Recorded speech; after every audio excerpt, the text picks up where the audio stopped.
Nod. Good evening, ladies and gentlemen. Welcome to Farnell Parish Church. This evening's presentation is by Alan O'Neill. Alan's interest in family history started around the age of 15 when his grandmother revealed a skeleton in the family's closet. This led to a lifelong interest in family history when the early motivation was centred around how far can I go back. This changed direction much later when the social history aspect took on a much greater significance. This continues to be a great interest of Alan. He still attends family history events on a weekly basis. Joining the RAF in 1977, Alan went on to have a highly successful career serving in both home and abroad. Leaving his military career in November 1999, Alan joined the then Dundee College of Lattering Dundee and Angus College as a lecturer in computing. Following his retirement from full-time work, Alan was able to devote more time to his research interests and his hobbies. Alan recently stepped back from the chair of the Angus Canoe Club, which has enabled him to spend more time as a role of the elder at the Beacon and Farnell Parish Church. His interests are not only extremely knowledgeable but passionate about local history. It is this passion and tenacity that drives his curiosity to dive deeper and further back in time to reveal the history and secrets of this wonderful community. Please put your hands together to welcome your ambassador this evening on local history, Alan O'Neill.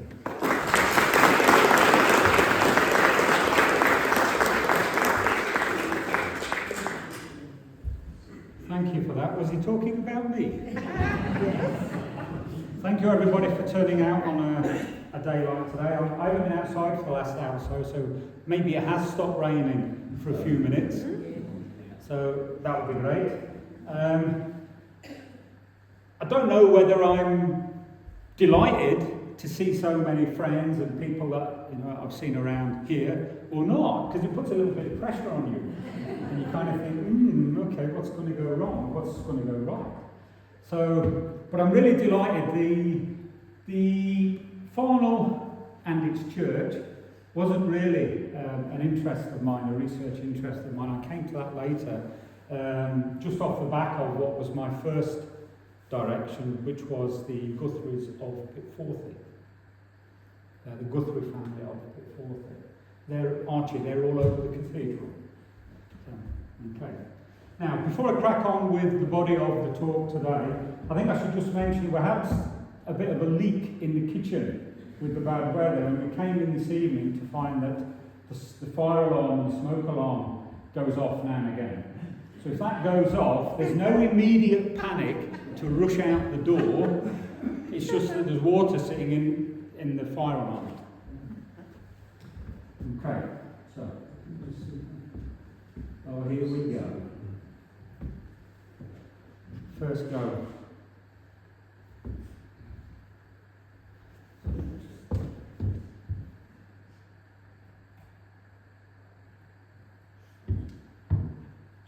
That's handy, isn't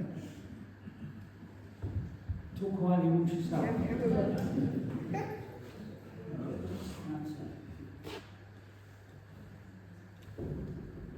There we go. That's fine. Okay.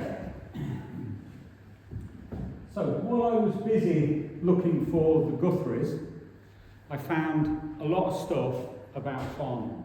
Talking to people, asking questions, and I suddenly found there was things that I'd collected a whole lot of information about Farnell. So when I was asked to do the talk about Farnell, great, I need to get rid of this, I need to move this to someone else, so I'm going to do that this evening. Now, the rowdy group are over here. I'm watching, and if anybody's got any rotten tomatoes, that'll be it. Especially you on the front row. I'm not really up for that. So, when you start thinking about Farnell and how old, not just the church, but the kirk is, it gave me a bit of a problem because I had this idea that I've got a jigsaw and it's called the Parish of Farnell and its church. But I don't have all the pieces to the jigsaw. You've got some of them. You've taken them out of my jigsaw box. So part of the aim this evening is not only to talk about things that have happened in and around Farnell over the years, a lot of years, but maybe you've got that little piece of the jigsaw that can help. And if you don't feel that at the end of the evening, of course, in about an hour's time, just under when there's time for questions, you can quiz me all, and that's great. If you feel that there's something you could contribute then, that's great. If you would rather not have a discussion about your piece of the jigsaw, you can contact me at any of these places along the bottom. So I find it a little bit therapeutic to write about some of the things that I'm interested in. So I blog about that now and again. You can send me an email. You can send me an email here, info@mylifeswork.net, and you can find me there. Okay? Sorry, I'm a little bit nervous because there's so many people here. No, it's not that it's people here, it's I want to do a good job, it's my first talk. And I keep touching the thing in the middle. Okay, so it's about, loosely, it's about all of this. So what was happening here before recorded history began? How can we prove that some of those things were happening? Where were the Romans? What were they doing up in this neck of the woods? And so on. And some of the other things that are happening in the agricultural revolution in the last couple of hundred years or so. So this map is a current modern map. It's up to date. I've put some map pins on it. So just so that we know where we're talking about, we can see, obviously here's Brechin. Can you see the yellow dot? Yeah, moving around here. Okay, so there's Brechin. There's the jeweller over here. And East Pitforth, I think, is there. So we've got Barnhead, is it over here? We've got Kinnaird here, looking down to Farnell. Wanland. I believe there might be some sort of connection with somebody here tonight to Wanland in Egypt. Which one's that? Ardovey. Mains of Ardovey. Okay, that's there. And this one, anybody any ideas where that might be? I know it's far away for you to see, but it turns out Old Bar. That's the site of the old Bar Castle. They pulled it down in 1965. How dare they?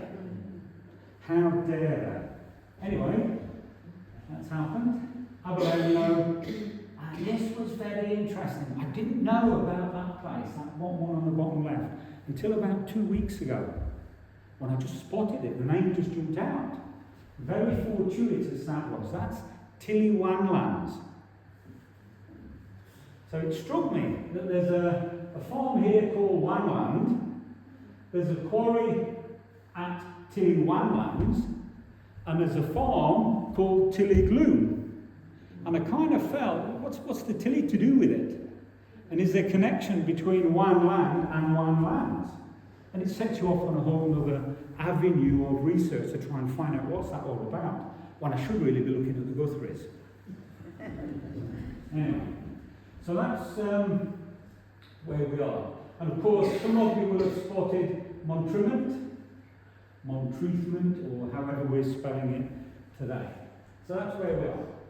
Now, I brought some friends along this evening to help me out, some colleagues. Does anybody recognise them?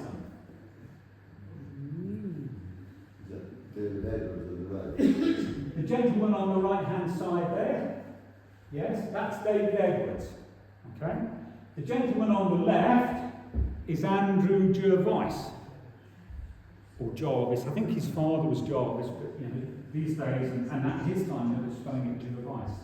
And the gentleman in the middle is Alexander Warden. Alexander Warden. Now, Andrew, Brechin lad through and through. Brechin lad through and through. Gold's Yard, the site of Gold's Yard, if you're standing looking at the hardware store in Brechin, for those of you that know where that is, just to the left, as you start to disappear around the corner, there's a plaque on the side of a building there, the site of the former Gold's Yard. He was born there, lived there in his first couple of years at some sort of family event. Someone made a disparaging remark about the bairn in the corner making a lot of noise. At that family event was his aunt and her husband. When it came time to go, the husband turned to his wife and said, we'll take Andrew and your sister back home with us. And they went to Stonehaven for the next year or so, maybe 2 years, lived there with his aunt and uncle, and obviously his mum went there. But she came back with Andrew to Brecon and worked as a seamstress. He's famous for writing these books, Land of the Lindsays, memorials, epitaphs and inscriptions. If you've got even a passing interest in local history, that is required reading. You must read Andrew Gervais's books. It's not. One of the things that Andrew benefited from was patronage. So he was given money by a local landowner to go away and do research and publish stuff on his behalf. So he did that. Later in life, he became a keeper of the registers. Birth, birth, marriages and deaths. So Andrew was doing that. But you can imagine this gentleman wandering around the whole of Angus and some parts of Aberdeenshire on a horse. Exceptionally in a horse and cart, writing down what's on the faces of gravestones and memorials. There's some fantastic clues to what was happening. So if he's publishing his book, which that one's 1875, he remarks, and I can't remember whether it's the first volume or the second, I think Epitaphs is in 2 volumes. On one of them, he remarks how a gravestone had, the front face had fallen away and was in a pile of shards at the bottom of the memorial. That's at Stracathro.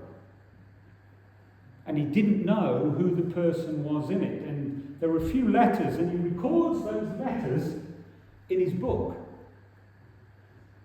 So on a different mission, Alan was there at Stracathro, looking around the graveyard of the place where the keys to Scotland were given away to the King of England. And there, just have a look at that gravestone while I'm here. Couldn't find it. That's because someone had paid to have it renovated 100 years ago, almost. And when you look at the clues from the letters that Andrew had put on his, the new renovated memorial had those exact letters in the same place. And that was a wonderful story. It was just unbelievable. So Alexander Warden then, his book, he was brought up at Kinnettles near Forfar. He famously was in the 9 incorporated trades, is it? 9 incorporated trades of Dundee. Their modern website is a wonderful thing, but they've got an archive site, 9 Trades archive site, and on it they've got some stories about Alexander. And he rose to be, I think, a secretary in that organisation. His peers were the Cox brothers of Dundee. He was into linen manufacture, and he had his own factory, lots of people working for him, and all that kind of stuff. But unfortunately, factory burned down.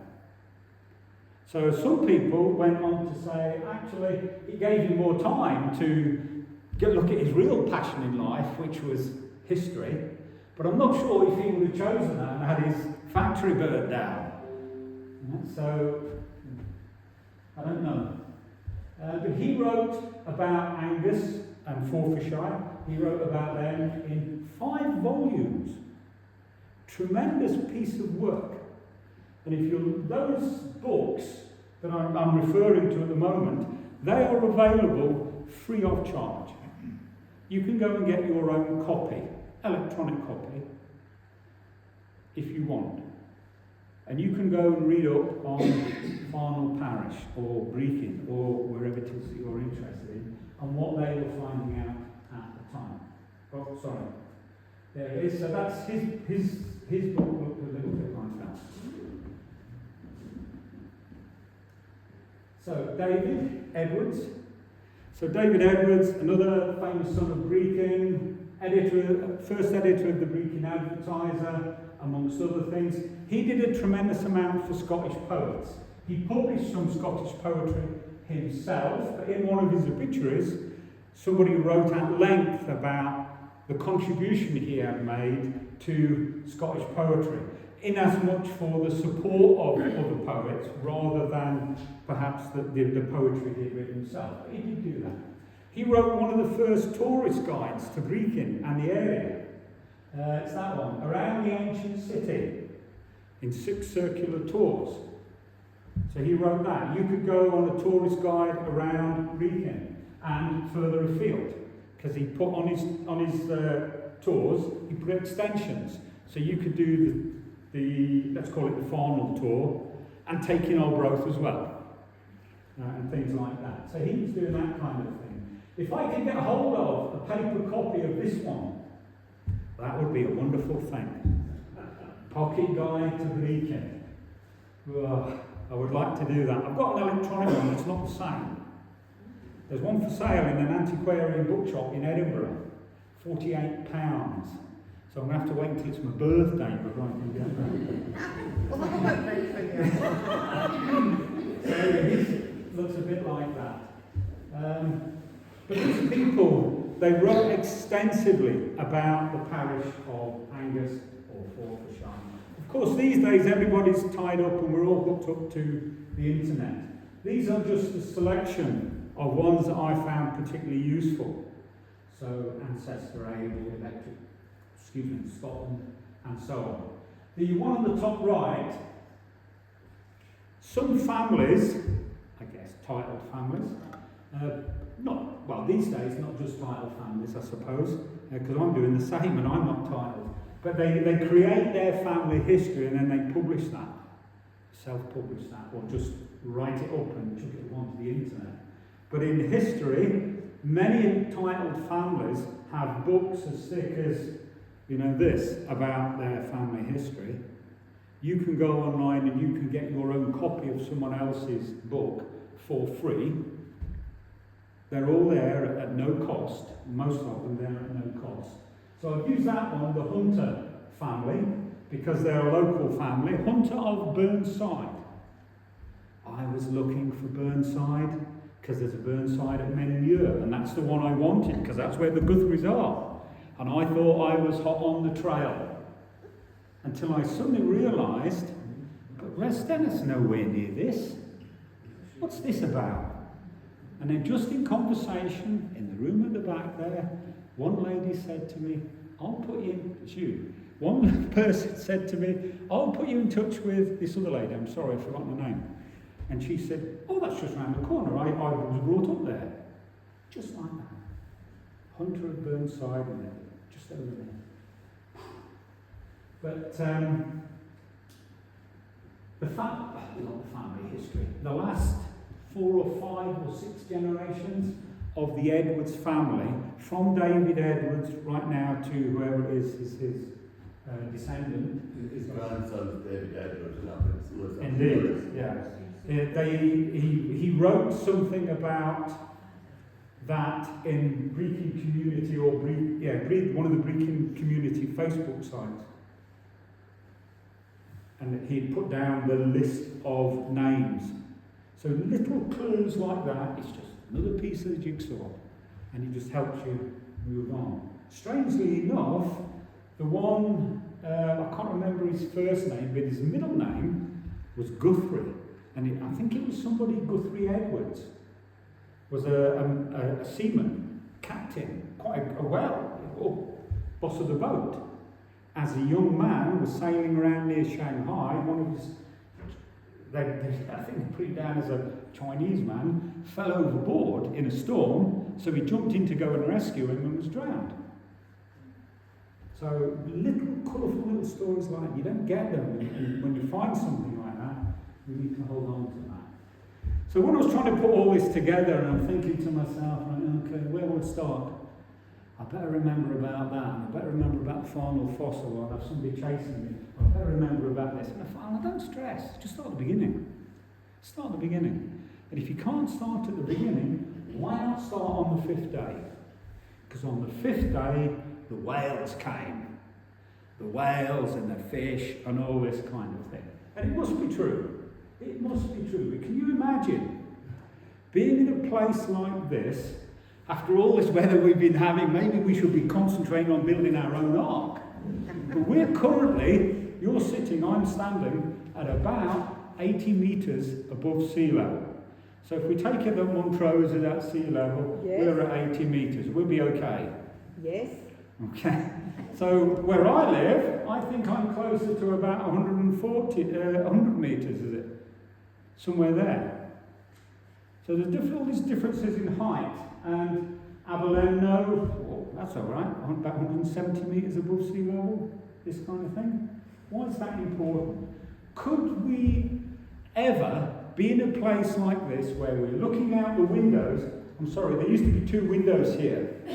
They've been boarded up and plastered over, but there used to be 2 windows here. Could we ever look through these windows and see the sea? Is that possible? Well, of course it's possible. All things are possible. According to the Scottish geology people, at a time when what we know as the United Kingdom was much closer to the equator than it is now, temperatures were very different. Things were very different. I think most people would accept that there was a land bridge between kind of the UK and Europe. And over millions of years, that all starts to disappear. Ice caps melt, water rises, and one day, someone suggests that actually this is water. We'll just leave the volcanoes to one side, but there's water. And I get it that, today, if you took a pen and you drew on a map and said, oh, the water was here. Okay, so there's water here.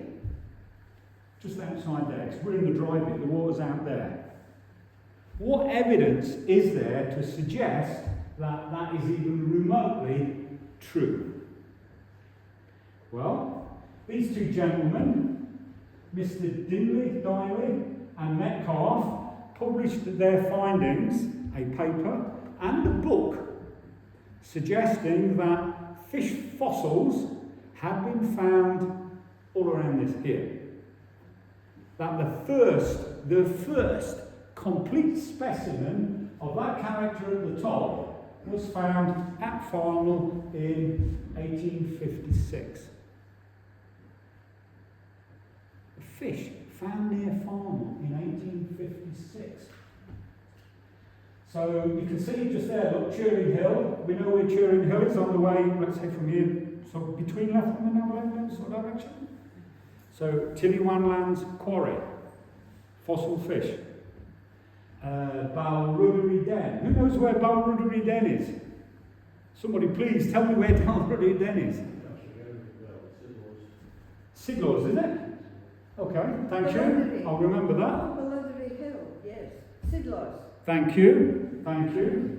So, pieces of fossil fish were found there.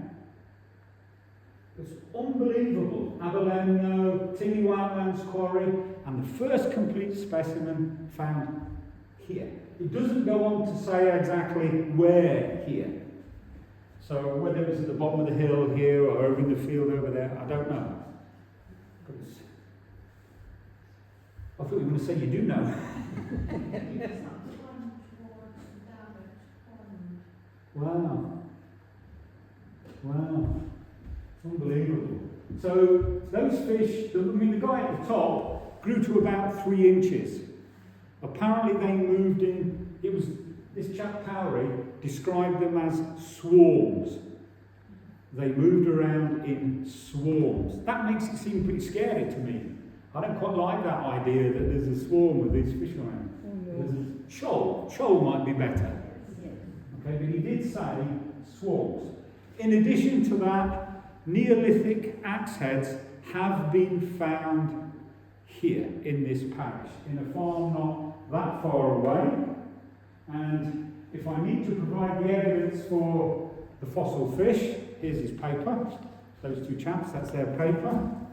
And the Neolithic axe head, one of the 2, I think it is here. I don't know if that's quite a certificate of authenticity, but it's fine. Okay?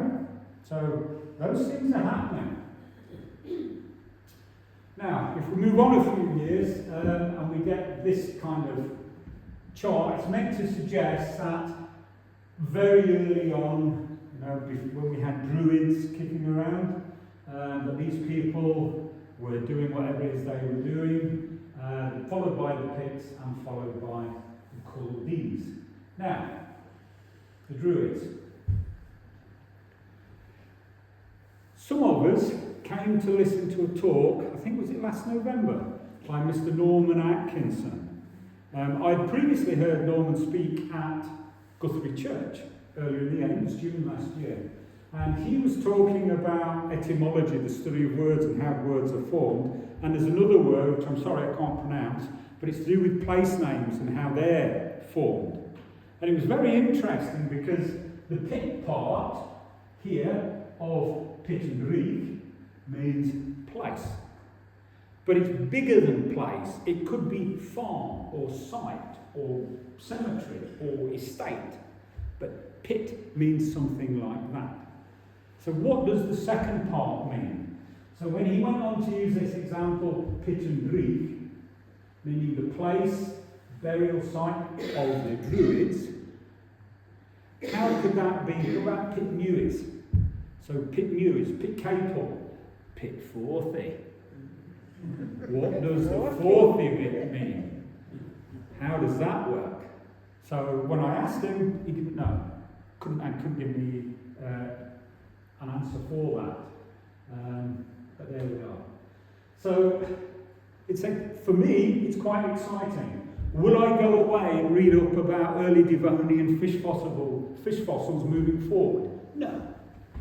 No, sorry, no. I'm back to Guthrie's after that. But ancient burial cists found in East Mill Road. So there is a stone circle, druid circle at East Pit Forthy. Not visible above the ground, but you can see it apparently from the air. It is recorded on some of the national records and national archaeological sites where exactly it is. You can walk to that. I drive past it now and again when I go and visit people. So I spoke to Sandy a couple of times and he did give me some clues about where to go and look for it. So that's there. So it is there. Long cyst burial. So a cyst, we know a cyst's like a casket. So what I see as a casket, when I was at my grandfather's burial, he'd been cremated and the undertaker came out with a little box, a casket like that. So it's something like that, cremated remains. So the smaller cysts, holes in the ground, stone-lined, cremated remains. That's how I see it. And the long cyst, I would imagine, not quite coffin, but fetal, wrapped up with a fetal. Bodies have been found like that in what they call the long cyst chambers, the long cyst burial things. Here, on the east wall, it was on the east wall. That's north. So that makes that south. That makes that, and that west. Yes. I'm going to test you on that shortly. Okay, there's a clue. Okay, so these things are all around us. Well, so the pits, we've got to get Farnell stone out of the way. We've got to get the Farnell stone out. So Farnell stone. This was found here by, people would say, Andrew Jervis. I can't imagine him digging in the graveyard with a spade. The reality seems to be, yes, history credits Andrew Jervis with finding that, but he found it from the point of view of he realised its historic significance. He found that because he realised its significance. The guy who actually hit it with his spade when he was digging was probably one of the grave diggers when they were making improvements to the cemetery and the churchyard here. So you can see there, it's allegedly on this side, it's about the fall of Adam and Eve. And you can just pick out characters at the bottom, Adam and Eve at the bottom there. There's the tree, and there's the serpents on the side. So there's one reference, I can't remember now, sorry, whether it's Gervais or Warden, talk about it perhaps covering a grave. I can't imagine that. I can't see that. Who am I? But I can't see that. Why would you go to all that time and trouble to put engravings on a stone like that on both sides and then lay it down? One side, never to be seen again. Why would you do that? I can't see that myself. And I think what supports my argument, I would say that here, where the bottom of the stone and the work on the stone is finished, and below that there is no extra work, that's where it was in the ground. Why would you engrave the bit right at the bottom if you know you're going to sink it into the ground? So that's my theory, and I'm sticking to it. Okay, so that's what that's about. Found here. Cool reads. Okay, so many of us know that in the early days there was a monastery here in Brechin. So there was a monastery there. The Culdees were known for their learning and for their piety, very religious, very devout people. The round tower that was built during their tenure, allegedly, some of the symbols on the round tower are very similar to the symbols on the Farnell stone, which might suggest some sort of link between the two. I don't know if I can comment on that, it's just what they're saying, what they think. So there's been these people kicking around for a long time. So we know that Brechin and Farnell and areas like this, Farnell was once connected, and if you spoke of Brechin, that would include Farnell. Now, this map is a snip from the first one that was up on the screen when you came in, and I've blown it up so that we could see it a little bit more easily. Some of the earliest maps that survive come from the 1520s, 1530s, 1540s. They're written by a chap called, and I say written, by a chap called Timothy Pont. They are known as manuscript maps because that's all they are. They're written by hand in manuscript. There is very few, if any, symbology or icons on them. So you'll get the odd line that is a river, you get the odd line that is a road, that type of thing. But we wouldn't perhaps recognise it as something that we would describe as a map today. But this one comes from 150 years after that, 1678. So what we can see is, there's Old Bar, Castle, there's Brechin, Pitforthy, sorry I've cut you off, and somewhere in here, Ardovey, look at the spelling. Farnell, look at the spelling. Fithy, Little, Fithy, look at the spelling. Montrument, what's that about? So Turin Hill over there, Avalona. So can I just interrupt? The really strange thing about that map and one or two done at the same time is they seem to have turned Brechin Castle into some enormous fortification, which I don't think it ever was. And I'm still trying Back to in find the out day. why that isn't the case. Okay. So where they've put on the red blobs, so they've kind of blotted out the castle. No, the red blobs are meant to be built up areas, so the two red blobs, two red lines running up to the two streets of Brechin. Yeah. Okay. But I suspect, I mean, the sources told me, I interpreted the red as either corrections or additions from an earlier version. So that's it. That's all it is. Anyway, the idea is that what we can see is changes to words. I don't get hung up over the words. I try and keep a little bit more, of an open mind, if you like. So little, okay, I-double-T-E-L. We don't spell it like that today, but I'm not stressing. Fithy, I don't think fifth is spelled like that today. I'm not stressing. So that's just the way it is. Back in the day, there are some wealthy landowners, titled people, earls and the like, quoted as saying, "Why do I need to learn to read and write? I've got scribes to do that for me." And they didn't put themselves to that. They got somebody to do that for them. Right. So sometimes I guess it might be down to the literacy of the person actually doing the writing, or what they thought it was, how it should be, that kind of thing. But when we talk about the evolution of Farnell, Farnell as a parish wasn't always the size that it is now. It was a little bit different. And if we think about looking out of these windows, about a mile in that direction, if you came in off the Brecon Arbroath Road, you will have passed it. There is a small hill, a grassy knoll, in a field, which apparently is the site of the old Cookston Church.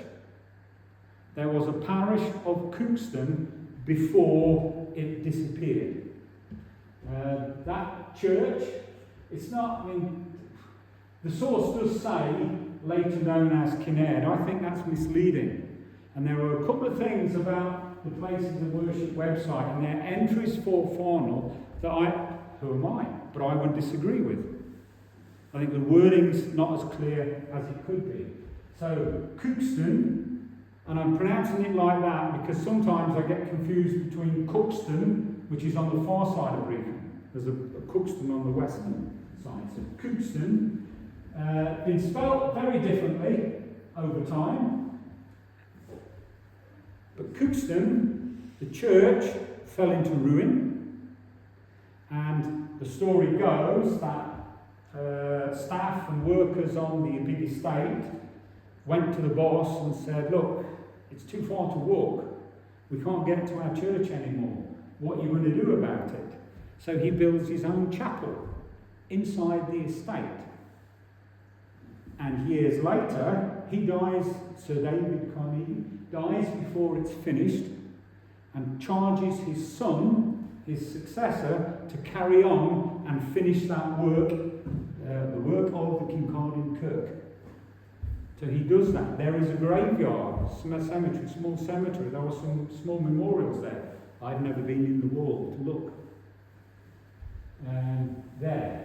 So we can imagine there's a decline to Cookston, there's an ascendancy in Kinnaird, and it suddenly, Kinnaird becomes its own parish. So there was a parish of Kinnaird. And then one day, Kinnaird goes, and we find that Cookston was split between Kinnaird and Farnell, and then Kinnaird, when it goes, gets split between Farnell and Brecon. So there's a timeline to those events happening. I don't think that later known as that, it wasn't. It's not like the whole thing. Somebody changed its name. It's slightly different. There we are.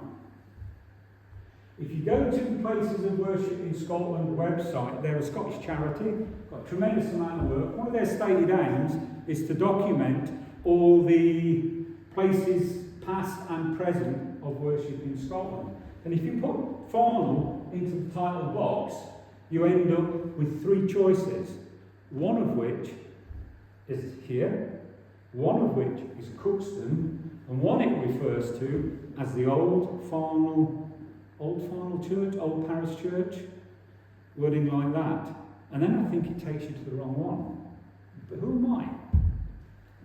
It puts you inside the estate, when I think that clearly that was Kinnaird, not the Old Farnell Church. So the name Farnell has been spelled differently over the years. Old statistical accounts of Scotland in the 1790s record the minister saying at Farn, I think it's Farn Wall, that one, but previously Farnell, and previously something else. So in that one document, you get three different spellings of Farnell. The sources seem to differ about what the meaning of Farnell is. There's one about alders, which I think, are they bushes, trees? Yeah? The one to do with that, one is about the place of the swans, and the other is about a grassy knoll, being something on a hill. So there didn't seem to be any consensus about what the name actually means. And if it's to do more with something, you know, Pictish name, or then we're in a different place. Now, the old David, is David here? Where are you, David? David. We had a chat one day, and I think we arrived in the same place. The old Farnell Parish Church was just outside here, within yards. Yes, just here. Not half a mile away on the estate, just outside here. Before these gravestones and trees were there, the old Farnell Parish Church was just there. It was once in ruins. It was rebuilt here and updated in 1806 alongside the remains of the old parish church. How do you interpret alongside? Just there. It was just there. And I think the evidence is there for that. So it goes on to talk a little bit about that. Flat roof. Don't ever have a room with a flat roof. Is that right, Ewan? Never have a building with a flat roof. So, flat roof. Built in 1929. Now, here's a test for you. Where's the mistake in that sentence? If it's a mistake, it's a direct quote. I haven't added that. I put that in. It's the worst question. Okay, so the document says on the east gable, but we've already ascertained that this is east, that's west. But if I go to people and say, I'm sorry, you've made a mistake, I think this, blah, blah, blah, they can say, who are you? And I'm saying, I'm me. So, but I do think, and I think, because from my point of view, I think there are some things about the wording in the places of worship in Scotland website that could do with tidying up. I might get in touch with them one day and say, look, can we have a chat about that? If we allow the story to go unchallenged, it just becomes true, doesn't it? They also totally missed out the fact the door was blocked up as well. The door, yeah. There were two doors. So, there we are. So that's their map. So when you do a search on the Places of Worship in Scotland website, that's the map you get. But there's the one that that's Cookston, Farnell, and the one inside the estate, Kinnaird. Now there's the road we all came in, up by the side, there it is, round the corner. And there's the big long road up to Arbroath, Brecon. There. So when you go round that corner and if you start to bear right to go up the long straight, and last week there was a great puddle in there across the road, there's that wee track going across there. Gowan Head, I'm assuming it's that farmsteading across in the middle of the field somewhere. So halfway, perhaps, maybe even less, just before you get to the trees on that side, there is a rise in the field. Okay. Now, I think on the poster and the advertisement that went out inviting people to come along tonight, there was a promise of a mystery. This is the mystery. This is the mystery. So, about a mile north from the church, he's just been talking about that, is a knoll called Rooms Cross. Does anybody from Farnell or anybody here know of that as Rooms Cross? Rooms Cross. And it may have been, don't like that, dedicated to St. Rumen or Rumon. How he did that was unknown. Monument, it's the same thing, Farnell stone, was found upon the site of the old church. Now, clearly I've snipped that from the page of Warden's book. But I don't like the way, I don't know the way he's put it all in one paragraph. Excuse me. He's talking about the grassy knoll and what might have been the church there. And then he goes on to say, upon the site of the old church. That might imply that's the church he's talking about. I don't think he is. I think he's talking about here. He's talking about this old church just outside there. So at one time it was presented to the Montrose Museum by the Earl. There are two other books, Patrick Chalmers of Old Bower Castle, and Dr. Stewart, both published books, weighty books, on sculptured stones of Scotland. And they both feature what we call the Farnell stone today. So, but there's a bit of a supposition at the bottom, look, may at an early period have been erected upon the knoll which bears the name of Room's Cross. So he's perhaps suggesting that that stone was at one time over there, about a mile away.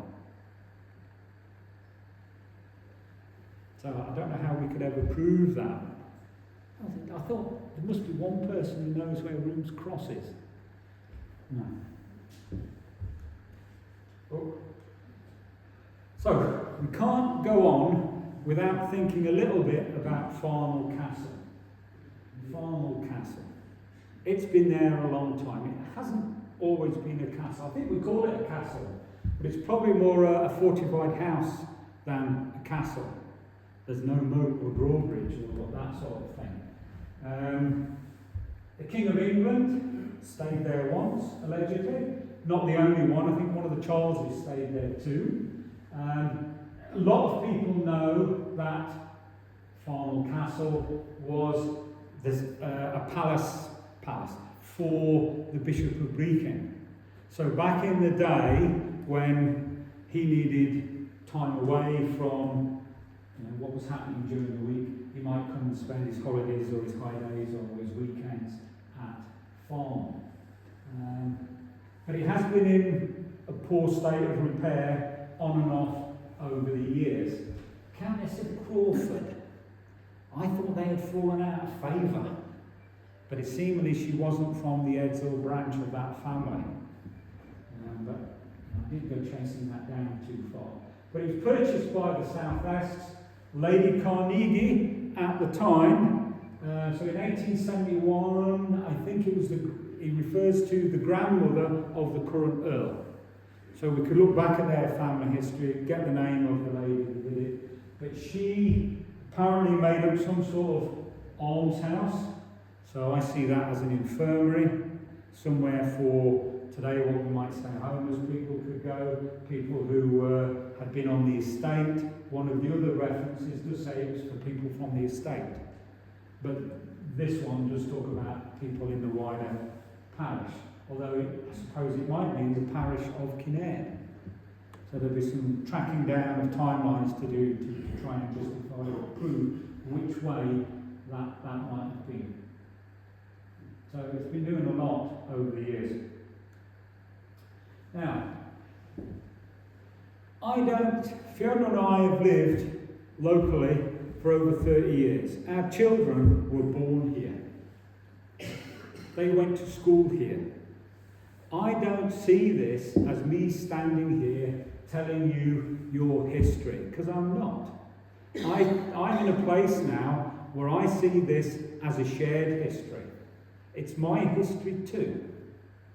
And I could probably choose any one of these and we could spend hours debating and talking about those events. But I just wanted to pick a couple out because it suits the theme of tonight's talk. So the Great Disruption of 1843. So it's centred around patronage in the main. So the idea that a landowner, because they had lots of wealth, could choose who the minister was. Well, the Thrawn people on the other side didn't like being told who they could or could not have be their minister. They didn't want that. So the formal split took place. Now the reunion, the research seems to suggest it didn't happen immediately. There were many factions in the Church of Scotland. The Free Church, the Wee Frees, the Wee Frees, the Episcopals, the Catholics, when they were allowed back, and the Episcopals were allowed back. In my head, I've got Episcopalian as closer to the Church of England than probably lots of the others. So you've got all these different branches faction sounds a bit confrontational, and I don't mean it to be that. So you've got all these different groupings of the church, but the established church is the one that's put there by Act of Parliament, and today, of course, it's in Scotland, it's the Church of Scotland. What did that mean for Farnell? Did that impact Farnell? Of course it did. The minister here left, and in 1843 he left, or was punted out, or was thrown out. Ministers lost their homes, their salaries, congregations were moved on. All this kind of unrest around the church was happening. And in 1843, when the disruption happened, the minister from here, off he goes, would take an amount of the congregation with him, I would suggest. And in 1844, the Free Church of Farnell and Maryton appeared at Bonhead. Today, that building, I believe, is a private residence. But that happened here. So, like I said a moment ago, a lot of it was down to patronage. That system whereby a landowner could tell you who your minister was going to be because he wanted something, was abolished. Most of us will know, perhaps, that in England, the Church of England, the king's the head of the church, where in Scotland he's not. He's just same as you and me, as far as the church is concerned. And he takes an oath, the monarch takes an oath, whenever they ascend to the throne, that they will keep the Protestant faith going in England and the Presbyterian going in Scotland. It's part of their oath. So that was all happening. Now, you can't leave all that behind without thinking about some of the things that have actually survived. Obviously, the building's still here. There was a reference to St. Michael's Church, St. Michael's altar in the Farnell Parish Church. Where's that? What does that look like? I don't know. Has it survived? Did it get taken to the Free Church? Don't know. Now, allegedly at one time, before we all had our fancy smartwatches, the ministers were using sundials. There is a sundial still, part of a sundial still in the man's garden. That was presented to let the minister keep the time. That's still there. The communion cup. Now, I've spelled cup double P because that's what the inscription is on it. So that's a direct quote from that silver cup. A communion cup, that inscription, this communion cup and another like it were gifted to the Church of Farnell by the Reverend Mr. Dillard at Lake Gospel in 1751. That inscription is apparently on the communion cup. Where is that communion cup? I don't know. Someone suggested it might be in the Method Museum in Forfar. And one day when I'm in Forfar, I'll go and ask to see it if it's there. Next time we're in Angus Archives, I might ask if they've got it. Just to try and see, because the last thing you want is it to disappear and then never see the light of day again. I think as a congregation here, people might want to know where their history is.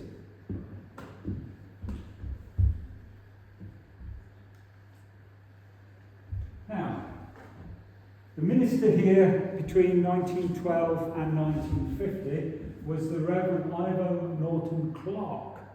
His photographs are in the Guild Room at the end. And when he died in 1950, the Kirk Session, I guess through the session clerk, received a letter from his widow. Here it is. I have special dispensation to read part of it out tonight. Even touch it with my bare hands. 8th of April 1950. To the Kirk Session of Farnell Parish Church. Dear sirs, my husband, I'm only going to read the first bit's irrelevant bit. My husband, the late Reverend Ivo McFin Clark, DD, PhD, minister of this parish, has left the following instructions. Number 1. My private communion set, used by me when a chaplain in France, 1915-1916, to be given to the Kirk Session of Farnell for the use of the successive ministers of that parish. So if you were in France in 1915-1916, with the 51st Highland Division, as he apparently was, you would be supporting the song. So that's where he would have been, somewhere near that. And this suitcase, I won't lift it off because it's got glass bits in it, but if anybody, if you feel you like to afterwards, please come and have a look.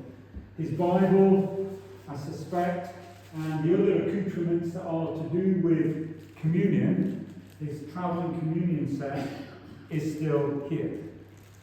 And personally, I think that's a wonderful thing. You know, I like that aspect of local and family history.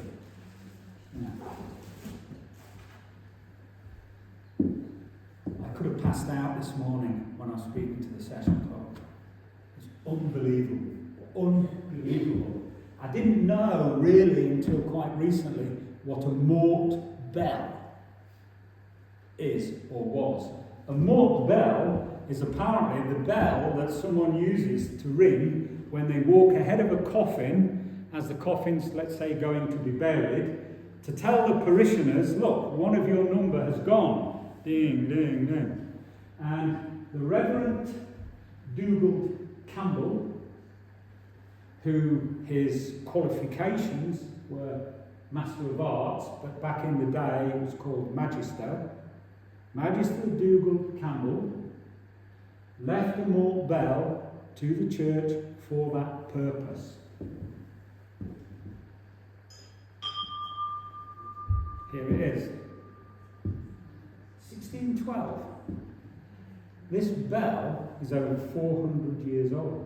And I'm holding it. I could put it down before I drop it. The reference did say that 1612 was on it, but I couldn't see that on the bell. But there is some other letters and writing on the back, which I couldn't really decipher at the time. But I thought that was a wonderful thing. And the bell that's outside, the big bell, a Dutchman apparently put that there, was installed during the restoration of the Episcopal. Now, we had a difference of just view, because we haven't really had a long conversation about the year on that. But one of the references said 1662. That's a wonderful thing. Okay, so moving obviously a little bit closer to where we are today, many people know that in Angus there were military stuff during what we call the First and Second World War. Is that the book, Joe, you were talking about? I think it is. Yeah, that one. So Mrs. Bowman published a book called The Lost Airfields of Angus, and it's got lots of interesting things in it. Again, if you like to have a look, then please feel free afterwards. So RFC, Royal Flying Corps, it was called that before it became the Royal Air Force. Royal Flying Corps, Royal Air Force. So Montrose, one of the first military airfields, certainly in Scotland, during the First World War. How many people knew there was an RAF station at Old Bar? Well, it's not quite runways and things that we would recognise today. They're apparently concrete blocks sunk into the ground. They would tether airships to them. So when the weather was bad, you'd get your big airship, it can't fly off to Peterhead or wherever it was going.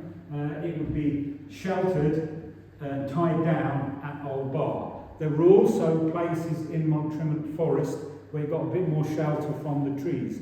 And they were kind of like, they referred to them as nests, I think. dug out in the ground where you could get some part of the airship down into that to get protection from, presumably, the wind.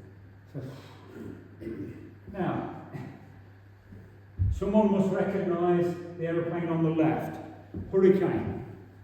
The aeroplane on the right is a Spitfire. Both those aircraft and others, those aircraft types and others, landed daily at RAF Kinnell. Where's Kinnell? It's just over there. It's in this parish, I guess.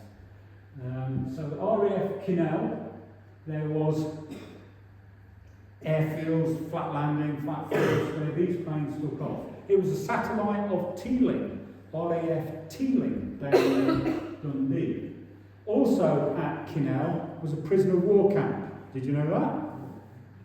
Prisoner of war, Italians and Germans. I quite imagine there are men from the prisoner of war camp who perhaps stayed here after the war and have become part of our communities. Why shouldn't they? Can you imagine if you had an address that was Station X, PO Box 25? Doesn't that sound really exciting? And really exciting it was. There was a wireless interception centre at PO Box 25. You're not allowed to know its name or its address. The mail was always sent to PO Box 25. It had 20 aerial masts at its height, listening to communications. Communications about the bombing of the Tirpitz. Do you know the Tirpitz, German battleship? Communications about that, confirming that it was where they thought it was going to be, and they were going to send aeroplanes, big bombers from Kinloss, I think it was, to go and bomb the thing, helped turn the tide of the war. The second thing that this signal interception centre did, PO Box 25, was it captured communications from Hitler's bunker. Orders to the SS, orders to the Gestapo, orders to the intelligence, was it Abwehr or something, Abwehr, their secret intelligence services, were processed at PO Box 25. They sent signals to Bletchley Park in London that enabled Bletchley Park to crack Enigma. And as a consequence of that, the war was shortened and changed the direction of the war. PO Box 25 is in this parish. And it's just in Montrument Forest. Apparently are they residential houses today? I think in Mrs. Bone's book, I think she said they've been turned into residential homes. Well, I haven't been to check. That's unbelievable. Unbelievable that that's happening. Of course, couldn't leave without saying something about farming.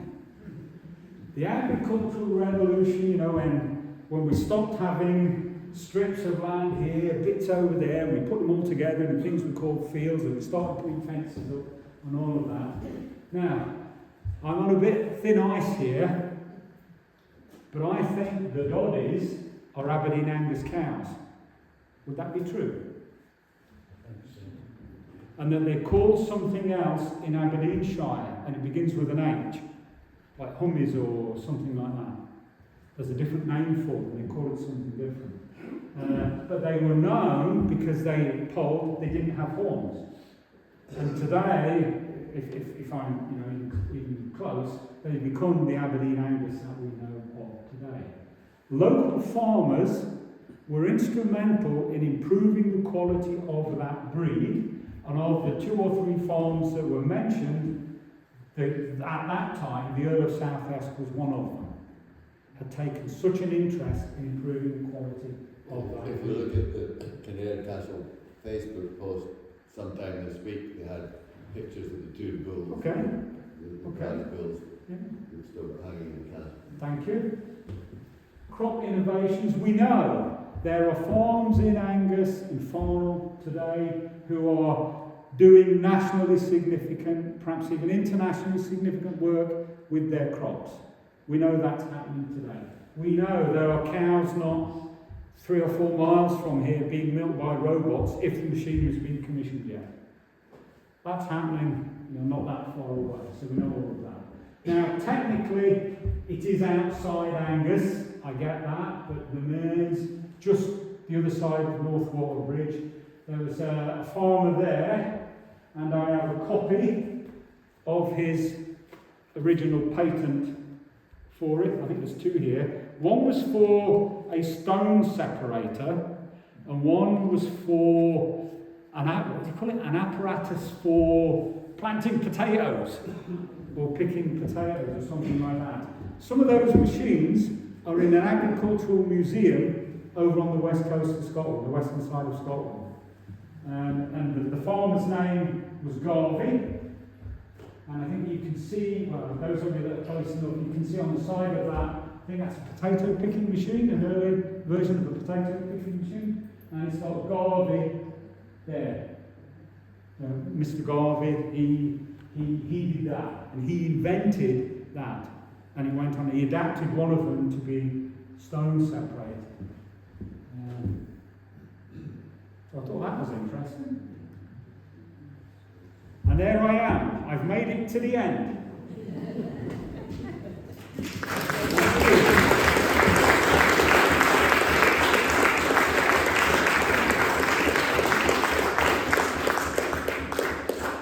Now, has anybody got any questions? Yes, we never didn't see a little bit about Brecon Trinity. No. No, because it's not in Farnell Parish, Mrs. Johnson. That's right. So, but, loosely, just quickly, Would you I don't be in the parish? think it's not in Farnell Parish, is it? No, or Brecon area. Yeah. Trinity is quite young. I think, was it 1860s? It was built in the 1860s. Yes, I think it It's was. a young place, yeah. The little Keithuk was there, Yes. and Keithuk over the jeweller. But coming back the way to Brecon, Unthank we saw on one of the maps, Pitforthy, the estate of Pitforthy was there. But Trinity on some of the earlier things, Trinity's not there. One of the early maps does have plots, and some of them are named plots. And so when I drive down that road, and I can see like houses with Summerlee written on them, and I think, oh, I know who lives there. And all the other ones. Yes. But yeah. Anybody else? I'm getting away lightly with this. Either I've gone on too long and you've had it and you can't wait for a cup of tea, or maybe I've got somewhere close to covering all the points I wanted to cover. But in the fullness of time, probably in the next couple of weeks, I'm going to my notes are on the computer over there. They'll find their way onto mylifeswork.net. And if you felt that you wanted to, then you could help yourself to a copy of those. I'll put up links to the Internet Archive. So for those that don't know, the Internet Archive is a big repository, and I think their mission statement says something like, any document that's contributed to civilization. So someone, and Microsoft have, whether you like them or not, have donated, must be billions of dollars. So Alexander Warden's 5 volumes are there to download for free. It doesn't cost you anything. They don't spam you with loads of unsolicited emails. And you mentioned Burnside a few times. Burnside, yes, Mrs. So there may be a few Burnside. Yeah, I think definitely. Burnside of Keithuk, which is just down the road. Yes, yeah. I think the lady that I spoke to here did say to me when I had that conversation with her, but anywhere that is by the side of a burn could be Burnside. But I was interested in the Burnside of Menmuir, because the Guthrie's of Pitforthy, I think, went to Menmuir. But there's part of the farm was a building, and it's called Burnside. And okay. There was a Guthrie brought up there who was a tea planter, come and he brought tea back to Britain. Is he the guy from Finhaven direction? Alexander. That's not a new, but I know that I can't remember the date, so it must be back in the Yeah. 1700s. Okay. There was an Alexander Guthrie. He found himself in, I'll say Thailand, because it was somewhere around about there, tea plantations and all that kind of thing. And he set up a real estate company. It became real estate. It became telecommunications. It was taken off him by the state when they did whatever. And so he had all that taken off him.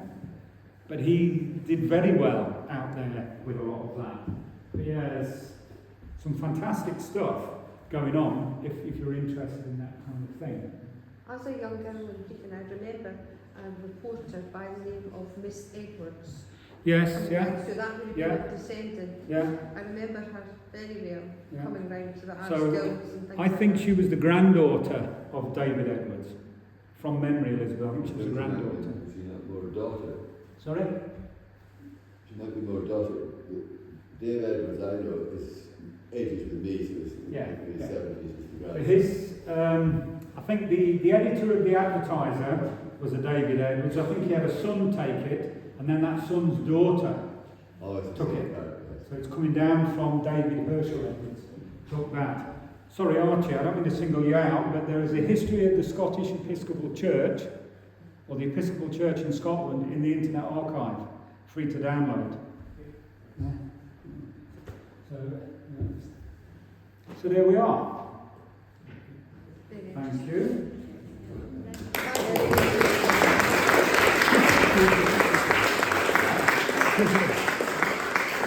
Fascinating. Decades of research and going down the rabbit hole to reveal hundreds of years worth of history that can only spur more curiosity in ourselves, and delivered with such humour and passion that it can only be infectious. So one more round of applause for Alan.